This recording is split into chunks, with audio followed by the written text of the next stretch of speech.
I'm Sarah, a 34-year-old high school teacher with a knack for seeing the best in people, a trait that often defines my relationships, but sometimes complicates them too. It was a warm Saturday in June, perfect for a family BBQ in the spacious backyard of our suburban home.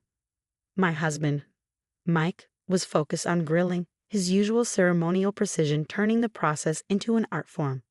The air was thick with the smell of barbecue and freshly cut grass, yet beneath the surface there was tension.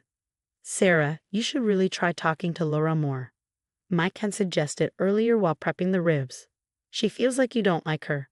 I glanced over at Laura, animatedly chatting by the garden. "I'll make an effort," I agreed. "Sometimes I think she just misreads what I say." As the afternoon wore on, I found myself cautiously engaging Laura in conversation about work and hobbies. She had recently started a new job and was both eager to share and visibly stressed.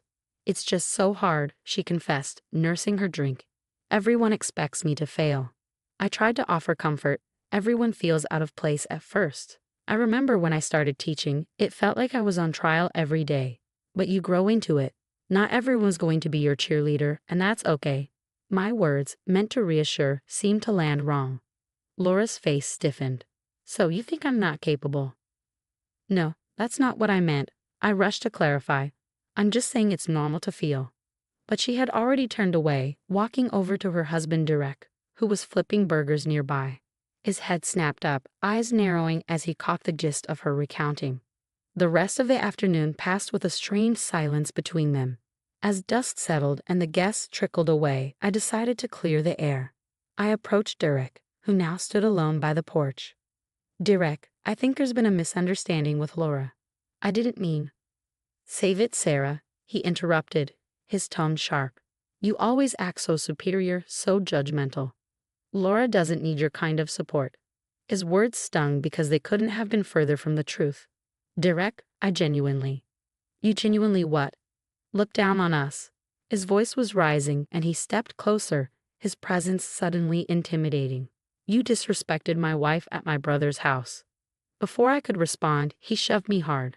The world tilted as I stumbled backward, the wooden steps jarring against my spine as I hit the ground, pain shooting through me as I landed on the cold concrete. The murmur of concerned voices blurred around me as Mike rushed over, his face a mix of disbelief and worry. After the incident, an uncomfortable silence hung over our home. Mike helped me inside, gently applying an ice pack to my bruised elbow. His expression was clouded with concern, and something else I couldn't quite place.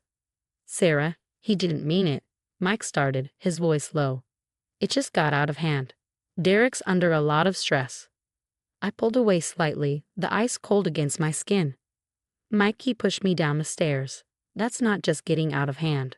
What if I had broken something?" I know it's bad, but he's my brother. He's apologized, hasn't he?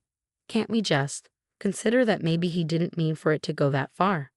His words hung between us, the weight of unspoken truths pressing down. "An apology doesn't change what happened," I said firmly, "and it doesn't make it okay." Over the next few days, as my bruises turned from deep purple to a sickly yellow, I began documenting everything. Not just my injuries, but every strained interaction with Derek and Laura that I had brushed aside. I revisited old conversations, texts, and emails, piecing together a pattern of behavior I had long excused. One afternoon, over coffee, I cautiously brought up the topic with Jenna, my cousin who had always been more like a sister. "Jenna, have you ever felt uncomfortable around Derek?" She paused, her cup halfway to her lips. "I thought it was just me," she admitted. "Last Christmas, he made a comment about my job search, like I wasn't cut out for real work." He laughed it off, but it stung. Encouraged by Jenna's honesty, I reached out to others. Mike's aunt and uncle, who had distanced themselves from family gatherings, old family friends. The stories poured in, some hesitant, others angry, but all relieved to be heard. Piece by piece, I wove together a tapestry of intimidation and casual cruelty, hidden behind Derek's charm and easy apologies. Armed with these testimonies, I began a discreet file, documenting everything, not just for my peace of mind, but more than a defense, it was a record of truth. Each conversation, each shared experience from others strengthened my resolve. This wasn't just about a fall down the steps. It was about standing up to a bully who had hidden in plain sight, shielded by the family's reluctance to acknowledge who he really was. One late night, as I organized the evidence, papers, digital recordings, and screenshots, Mike found me at the dining table. His eyes were clouded with concern. "What are you doing, Sarah?" he asked, the worry lines around his eyes deepening. "Building my case," I replied, my voice steady. "Because next time, and with Derek, there's always a next time, I'll be ready to show everyone exactly who he is." The plan was simple in concept, but complex in execution. Organize a family gathering under the pretense of reconciliation, but with the real goal of exposing Derek for the aggressor he was. I needed this not just for my own vindication, but for everyone who had silently suffered. The date was carefully chosen, a weekend when everyone was available, no excuses for missing. Invitations went out, and I made sure to speak to each person personally, ensuring their attendance. "It's time to clear the air," I'd say, a half-truth that weighed heavily on my conscience. As the gathering approached, I reviewed my collection of evidence: texts, emails, recorded testimonies, a litany of aggression hidden behind closed doors. Mike watched with furrowed brows, but he said little. His silence felt like a storm brewing just over the horizon. The day arrived, deceptively calm. The house buzzed with guests, their greetings and small talk layered over the tension simmering underneath. Derek and Laura were the last to arrive, Derek's smile strained, unaware of what was about to unfold. Once everyone was settled with refreshments in hand, I stood up, tapping my glass lightly. The room hushed, all eyes on me. "I want to thank everyone for coming today," I began, my voice steady. "I know things have been difficult lately, and it's important we address the elephant in the room." Derek's eyes narrowed, sensing the shift in the atmosphere. Laura's hand tightened around his, her knuckles white. "I've always believed in transparency and honesty within a family," I continued.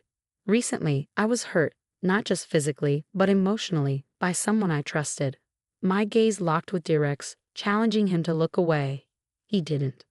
"What happened to Sarah was unfortunate," Derek interjected, standing to take control. "But it was an accident, and I've apologized. We're family. We should be moving past this." There were murmurs in the room, a mix of agreement and uncertainty. This was the moment of truth. "It was no accident, Derek," I countered, pulling out a folder. "And it wasn't the first time." I turned to the projector behind me, clicking through the emails, texts, and recordings I had collected. Aggressive messages, dismissive apologies, voices from those he had bullied or hurt over the years. One after another, the evidence piled up. The room grew eerily quiet as the voices from the recordings played on. Each testimony, each piece of evidence painted a picture of a man far removed from the charming brother-in-law he pretended to be. As the weight of the evidence mounted, so did the discomfort in the room. Family members glanced at Derek, then quickly looked away, unable to meet his gaze. His usual defenses faltered, slow and ineffectual. "This isn't what it looks like," Derek stammered, his confidence crumbling like a punctured balloon. "It's exactly what it looks like," I said softly, the room heavy with the weight of truth. Abuse hidden behind apologies and dismissals could no longer be ignored. The fallout was immediate. Conversations broke out across the room, not whispered, but open, raw dialogues about experiences and grievances long buried. Derek, once the life of every family gathering, found himself isolated, the social fabric he'd carefully woven unraveling around him. As people began to leave, some cast sympathetic glances my way, while others avoided Derek entirely. By the end of the evening, it was clear the family dynamic had shifted irrevocably. Derek's carefully built image was nothing more than a house of cards blown away in the wind. When the last guest left and the door clicked shut, Mike put his arm around me. His earlier reservations had melted away in the face of the undeniable truth. "I didn't realize how bad it was. I'm sorry." "It's not just about us," I replied, leaning into his embrace. "It's about setting things right. No one should feel unsafe in their own family." In the quiet that followed, I felt a sense of closure, a battle fought and won, not just for myself. Derek's downfall wasn't something to celebrate, but a necessary step toward healing a fractured family. In the weeks following that pivotal family meeting, the repercussions of his actions began to surface. While I chose not to press legal charges for the incident at the BBQ, others who had endured his bullying and aggression were less forgiving. Complaints were filed, and several family members and former colleagues who had shared their stories with me took their grievances to formal platforms. The collective weight of their actions began to tip the scales toward accountability. Derek's career, once buoyed by his charismatic, if sometimes overbearing, personality, started to suffer. Word of his behavior seeped into his professional circles, affecting his consultancy business. Clients withdrew, not wanting to be associated with someone embroiled in public accusations of misconduct. Socially, invitations dwindled, and whispers at gatherings could no longer drown out the truth of his actions. As for me, the aftermath brought an unexpected sense of uplift. Support from family and friends, once hesitant to confront Derek, now flowed freely. Jenna and others thanked me for taking a stand, for giving them a voice when theirs had been silenced for so long. Mike, too, stood by my side, his earlier conflicted loyalties now resolved by the undeniable evidence. Our relationship, tested by the strains of confronting his brother, emerged stronger, fortified by honesty and mutual respect. Empowered by the collective support, my sense of self-worth and confidence soared. No longer did I question my instincts about Derek or wonder if I'd been too harsh. Taking action had brought a clarity that was liberating. With Derek and Laura, boundaries were firmly established. They remained part of the family as they had to be, but our interactions were cordial and distant. Mike and I agreed that while forgiveness was possible, forgetting was not. Our priority now was the safety and well-being of our family. Our home became a sanctuary again, no longer a battleground of hidden resentments or veiled threats. The peace that settled wasn't just the absence of conflict, but the presence of a newfound respect among all who entered. Mike and I found joy in the simple moments, quiet evenings together, the warmth of a supportive community, and the silent acknowledgement of our shared strength. Reflecting on this journey from betrayal to empowerment, the lesson became clear. Standing up for oneself and for others isn't just about confronting conflict, it's about fostering healing. Derek's future was now his to mend or further damage, but our path was clear, full of hope and promise.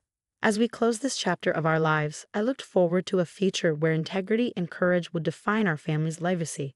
And for anyone listening, remember, it's not just about weathering the storm, but learning to dance in the rain.